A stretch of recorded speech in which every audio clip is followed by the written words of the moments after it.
I enjoy the music of that time too, you know, obviously the fashion, but what about the fashion? I think that it has part of to do how the clothing is meant to present the wearer. Like, you know, I like to present myself as, you know, a good-looking, healthy person. Benjamin Morgan, a freshman at PHC, is turning heads with his fashion. He dresses almost exclusively in antique clothing, and most of his collection is from the 1910s to 1950s. I'm really wild about old ties. I would love 100, of course, but you don't really need that many. This is one of 2 3-piece suits I have. 1 or 2 2-pieces, 10 pairs of old pants, 5 tailcoats, a tuxedo, 2 pairs of old suspenders, 2 overcoats. Yeah, I've got a few other miscellaneous items. Ben's dad acquired a love for antiques in his college days and passed his collecting hobbies on to his son.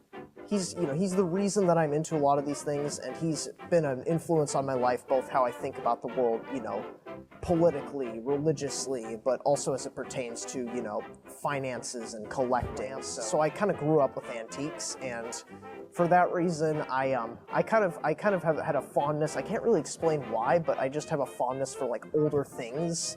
They just interest me more. Maybe it's because I really like history. I've learned more about the time period. You know, I've learned that there's fun antiques. There's a lot of stuff that, you know, holds up really well. They also made a lot of so-called, you know, cheap stuff back then that doesn't really last. Okay, so my advice, yeah, seek out resources.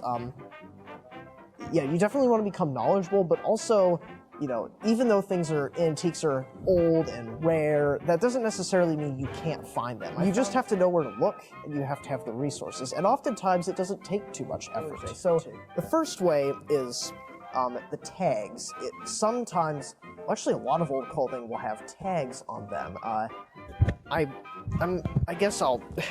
So my suit jacket has this. I don't know if the camera will pick it up, but it's a Union tag.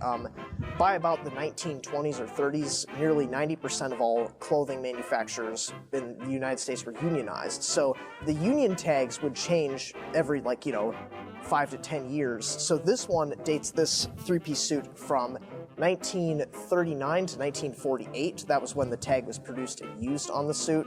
Other times, some of the tags are a bit more ambiguous, like, you know, my tailcoat, somebody just wrote in ballpoint pen or something, or found pen, 1931. You can generally trust those.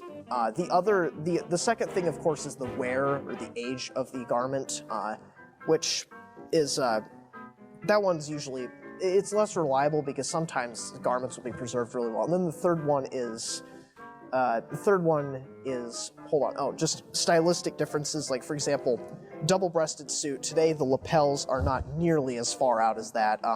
The big thing in particular for me about old clothing, like pants from the 1930s to the 50s were made with wide legs and very high waists, which I love because it's really comfortable, and you can practically run around. I was running earlier today, it's like, holy cow, I feel like I'm running in a race. Yeah, those little things, for example, will help you identify how old it is. Even though it may be old and technologically inferior in some ways, it is still practical today. What better way to learn about the era than, you know, find artifacts from the era and actually get to use them and enjoy them?